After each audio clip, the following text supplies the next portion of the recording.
부활의 기쁨이 풍성하게 넘치는 줄 믿습니다. 기독교 명절 중에서 가장 큰 명절 중에 하나인 부활절은 우리에게 기쁨이고 감사고 감격인 것입니다.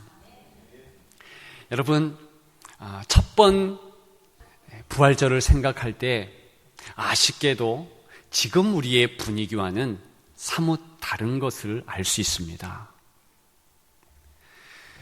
첫 부활절의 기쁨을 누렸던 분들이 몇몇 여자에 불과합니다. 많으면 5명쯤 될 것 같습니다. 오늘 본문에는 2분의 여자분이 나오고 있습니다. 저는 이 여자분들에게 함께 하셨던 첫 번 부활절의 은혜를 이 시간에 나누고 싶습니다. 그 은혜는 어떤 은혜일까? 첫 번째는 약한 것이 은혜라는 메시지입니다. 약한 것이 은혜다. 오늘 28장 1절 우리가 읽은 대로 보면 새벽에 막달라 마리아와 다른 마리아가 무덤을 보려고 갔더니 그랬습니다. 그때 진동이 일어납니다. 지진이 있었어요. 예수님이 돌아가실 때도 진동이 있으며 지진이 일어났는데 부활의 현장에도 진동이 일어나면서 지진이 있었다. 그리고 그때에 천사가 내려옵니다. 돌을 굴려 저쪽으로 움직이게 합니다. 그리고 그 위에 천사가 한 명 앉지 않습니까? 그 광경을 보면서 혹시 제자들이 시신을 훔쳐가지 아니할까? 노심초사했던 경비병들이 혼비백상하면서 4절에 보니까 그를 무서워서 떨며 죽은 사람과 같이 되었더라 기록하고 있습니다. 여러분, 그러고 보면 첫 번 부활절은 기쁨보다는 무서움이 가득했다는 것을 알 수 있습니다. 현장에 있었던 경비병들이 이렇게 두려워했고 또 여인들이라 할지라도 기쁨이 아니라 두려움으로 무서움으로 가득했다는 것입니다. 그래서 5절에 보면 천사가 여자들에게 말하여 이르되 그랬습니다. 너희는 무서워 말라. 무서워하지 말라는 거예요. 얼마나 무서워했으면. 좀 이상하지 않습니까? 예수님이 지금 부활하셨잖아요. 여러 번 이야기하신 내용입니다. 내가 부활하리라. 그런데 이 여인들은 사실은 부활에 대한 감격, 기쁨보다 자신들이 생각했던 것보다 훨씬 더 큰 일로 이 부활이 이루어지니 또 천사도 나타나니 두려움이 가득했다는 것입니다. 무서움으로 가득했다는 거예요. 거기에 끝나지 않고 이들은 8절에 보니까 천사 말대로 제자들에게 가서 이 부활의 소식을 증거하는데도 무서움과 큰 기쁨으로 그랬습니다. 양가 감정이죠. 기쁨이 있는데 무서움이 혼재되어 있는 것입니다. 한쪽에는 참 부활이 기쁜데 한쪽에는 아직은 힘든 마음이 있습니다. 얼마나 그 일이 좋지 않았는가. 예수님이 나타나셔요. 9절에 10절에 보니까 예수님께서 그들을 만나 이르시되 평안하냐 물었다는 것입니다. 그러면서 또 한 번 무서워하지 말라. 저는 오늘 이 내용들을 보면서 왜 그렇게 이 여인들의 트라우마 깊을 수 있을까? 이렇게 천사가 무서워하지 말라고 그러고 예수님이 무서워하지 말라고 했는데도 어떤 무서움이 가득한 것일까? 생각하지 않을 수 없습니다. 지금의 여인들과 다를 바 없습니다. 그런데 더 무서움을 탈 수밖에 없는 것은 그들은 사회적으로 소외계층이었어요. 목소리를 낼 수 없습니다. 그리고 조용조용 그림자와 같이 움직일 수밖에 없는 그런 작은 자들이었습니다. 그런데 오늘 본문뿐만이 아니라 예수님이 십자가에 달리신 모습을 살펴보면 그런 여린 여인분들이 감당하기에는 너무나 큰 어려운 광경을 목격했다는 것입니다. 특히 다른 복음서가 아니라 마태복음에 의해서 이 일을 살펴보면 여러분, 예수님이 돌아가실 때에 7마디의 말씀하셨습니다. 그 가운데서는 저들의 죄를 사하여 주옵소서, 내 영혼을 주님 앞에 맡깁니다, 다 이루었도다, 뭐 이런 내용들이 있지만 유독 마태복음에는 단 한마디만 나오고 있습니다. 그것은 나의 하나님 어찌하여 나를 버리시나이까. 이 피 맺힌 절규만 울려 퍼졌으며 그 내용을 마태는 정확하게 담아서 지금 증거하고 있는 것입니다.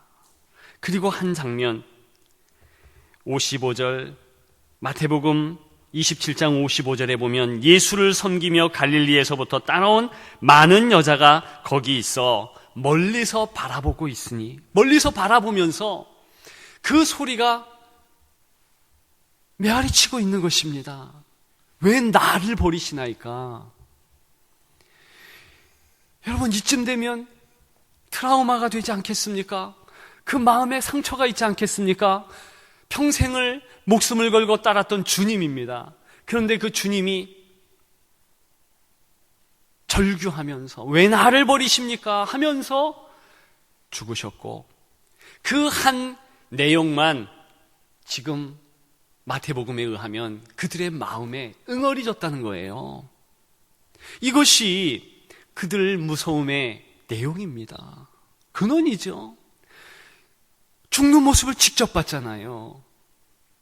여러분, 그 이후에 어떻게 일들이 전개됩니까? 이 여인들은요, 끝까지 예수님의 시신을 수습합니다. 제자요, 남자들이요, 다 도망갔죠. 요한만 남아서 그 마지막 순간을 보았지, 그 요한도 시신을 수습할 때는 다 가버린 거예요. 여러분, 이 여자들의 무서움이 당연한 것 아니겠습니까? 그것 가지고 떤 거예요.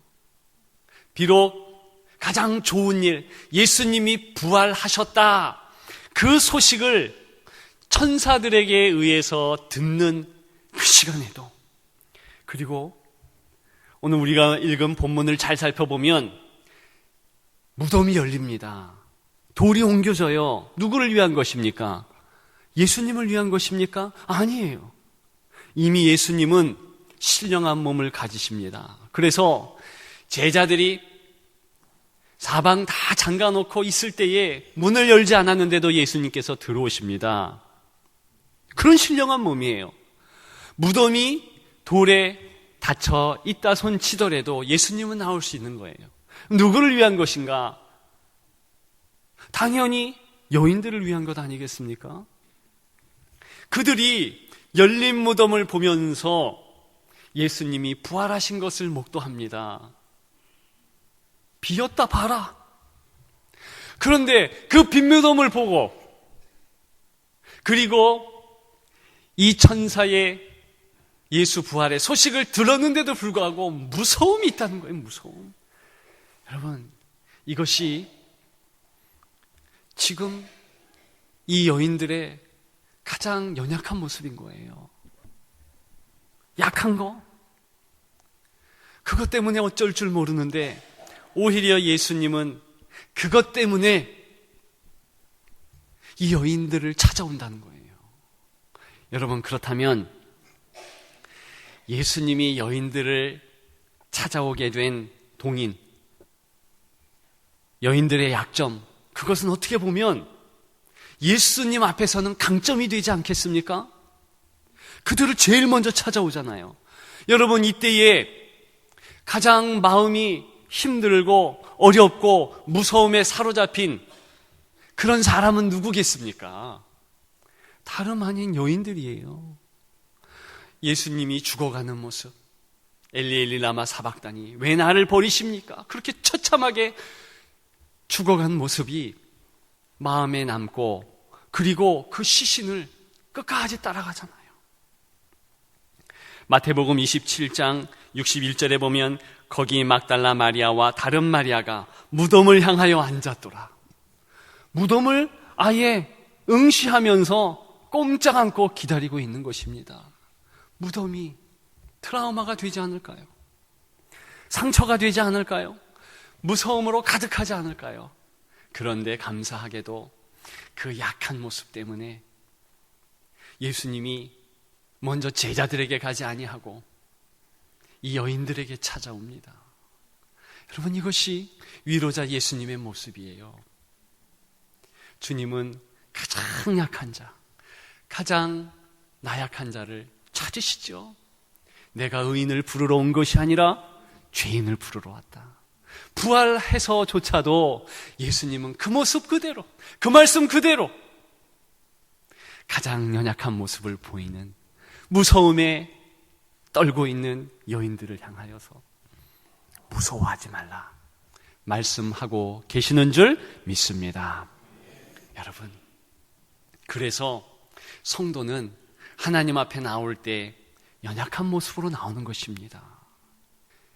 여러분, 베드로가 리더가 되는 모습을 살펴보면 꼭 그 모습 아니겠어요?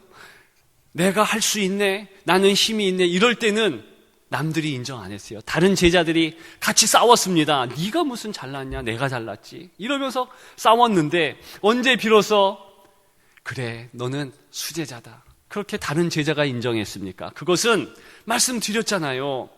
예수님께서 너 나 사랑하니? 나 사랑하지 못합니다.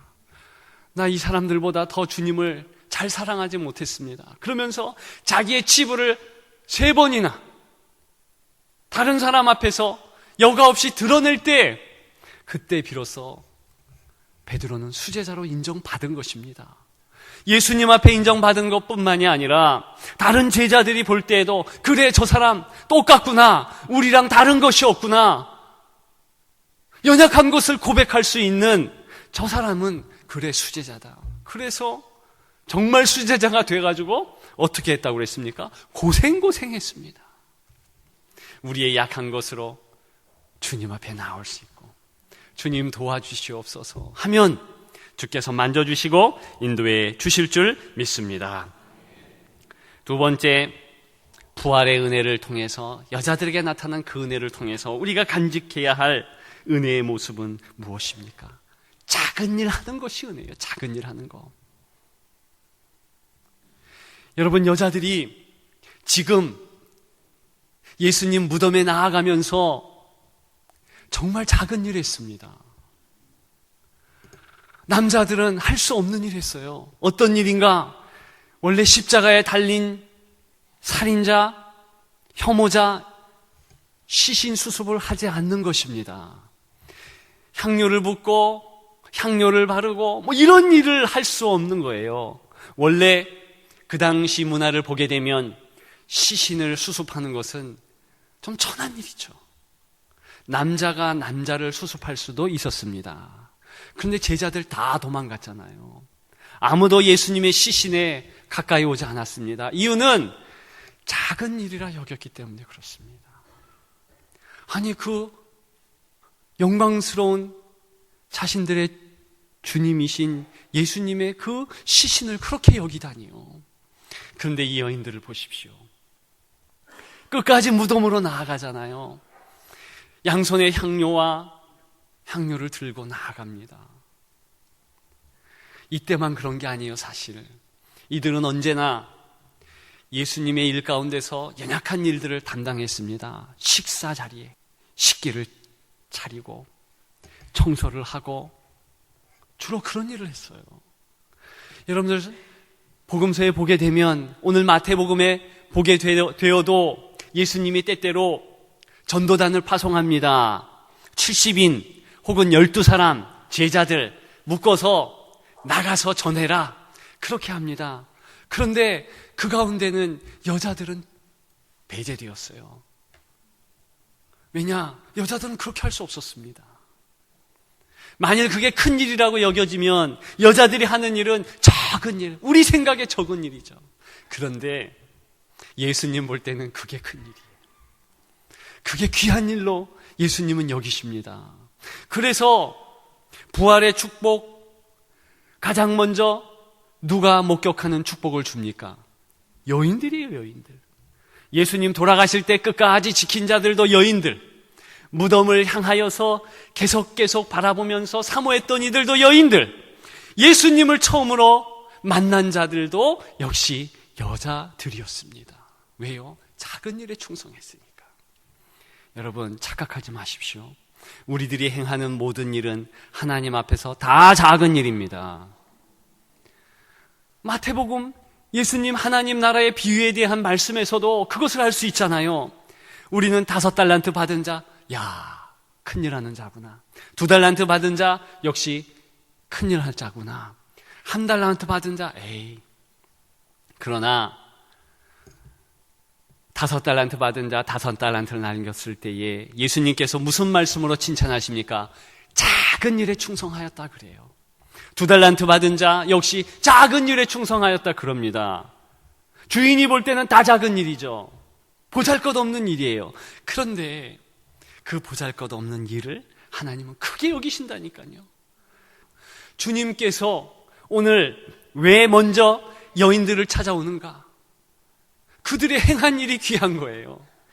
그들이 스스로 작은 일이라 여긴 그 일이 너무나 주님 보실 때에 귀하기 때문에 그들을 먼저 찾아가신 것입니다.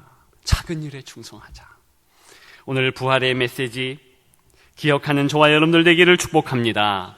마지막 3번째, 반복하는 것이 은혜입니다. 반복하는 거. 여러분이 여인들이요, 아까 말씀드렸듯이 막달라 마리아와 다른 마리아가 무덤을 향하여 앉았더라. 왜 무덤을 향해서 앉았는지 아십니까? 반복적으로 예수 앞에 나아가기 위함입니다. 왜 십자가를 뚜렷이 바라보면서 그 처참한 예수님의 그 신음소리, 왜 나를 버리십니까? 그 십자가를 주시하면서 들은 줄 아십니까? 반복적으로 나아가기 위해서. 여러분, 사랑하면 나아가는 일을 반복하는 것이 당연하지요. 베드로는 3번이나 주님, 내가 주님을 사랑합니다 했습니다. 다른 제자들 마찬가지예요. 그런데 주님 앞에 반복적으로 못 나가요. 여기에서 차이가 있는 것이에요. 은혜는 어디에 있습니까? 반복적으로 나아가는데 하나님의 은혜가 있어요. 여러분 보십시오. 우리가 읽은 본문에 꼭 간과하지 말아야 될 내용이 나오고 있습니다. 그것은 천사들이 한 6절 내용인데, 이 천사가 무서워하지 말라는 그 말을 여인들에게 하면서 또 어떤 내용을 이야기합니까? 그가 여기 계시지 않고 그가 말씀하시던 대로 살아나셨느니라. 원래 원문은 수동형으로 되어 있습니다. 살아나게 되었느니라. 이게 무슨 얘기를 하는 건가?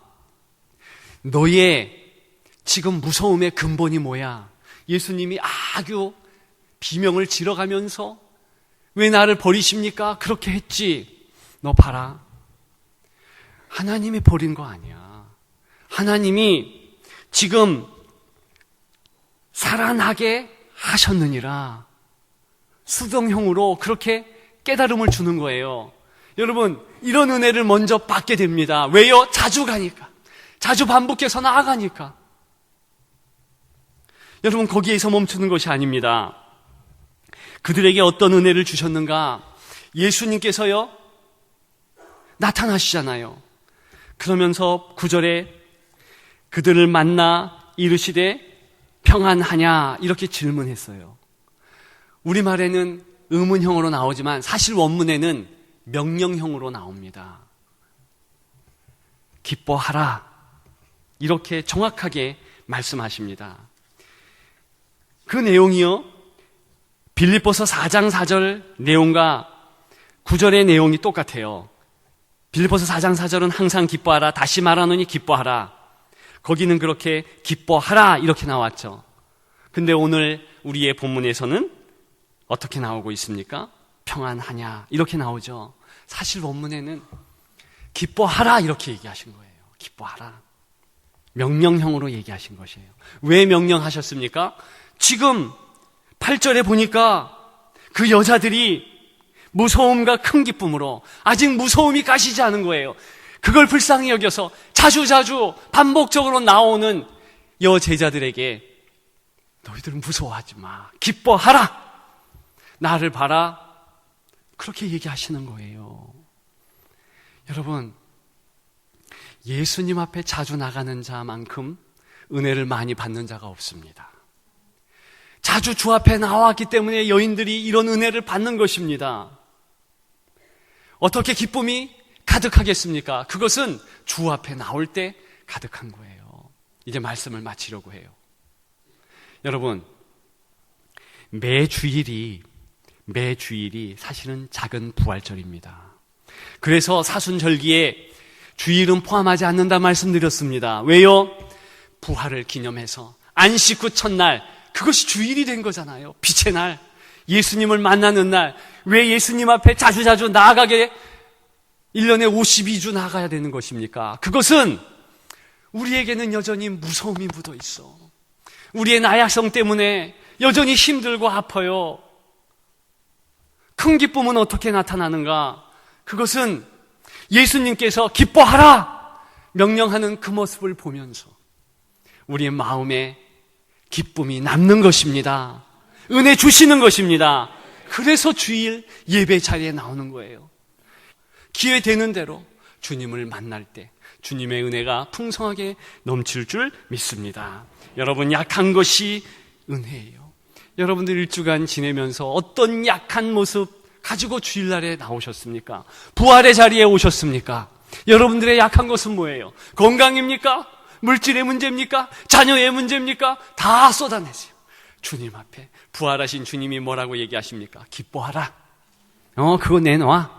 여러분, 그러고 보면 예배자는 헌물, 무슨 헌금, 그것도 가져오는 예배자가 돼야 되지만 그것 못 가져와도 괜찮아요.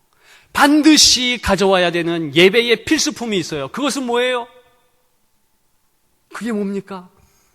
연약한 거, 부족한 거, 걱정거리, 근심거리, 이런 걸 가져와야 되는 거예요. 그리고 주 앞에 다 쏟아내야 되는 것입니다. 주여, 내가 염려 가져왔어요. 주여, 내가 근심덩이 가져왔습니다. 문제 가져왔습니다. 다 내어놓는 거예요. 여러분, 헌물을 내었으면 저거 다시 가져가십니까? 아니잖아요. 예배자는 다 내어놓은 다음에 빈손 빈마음, 그리고 무엇만 가지고? 부활의 기쁨. 주여, 나를 승리하게 하신 줄을 믿습니다. 그래서 나가는 거예요. 여러분, 그것이 우리에게 준 은혜예요. 여러분의 염려를 다 가져오십시오. 근심을 가져오시는 거예요. 무서움이요? 가져오세요. 짜증? 괜찮습니다. 슬픔, 눈물, 한숨, 아픔, 고통 다 가져오셔서 그 십자가 그늘 빈 무덤에 다 쟁겨버리면 무덤이 닫혀. 하나님의 은혜가 있어 우리는 승리할 줄 믿습니다. 작은 일이 은혜다. 여러분, 예수님 주변에 맴도시면서 작은 일, 여러분들이 생각할 때 정말 보잘것없는 일에 충성을 다하십시오. 주님이 은혜 주십니다. 그렇게 승리하는 부활절을 맞이하는 저와 여러분들 되시기를 주님의 이름으로 축복합니다.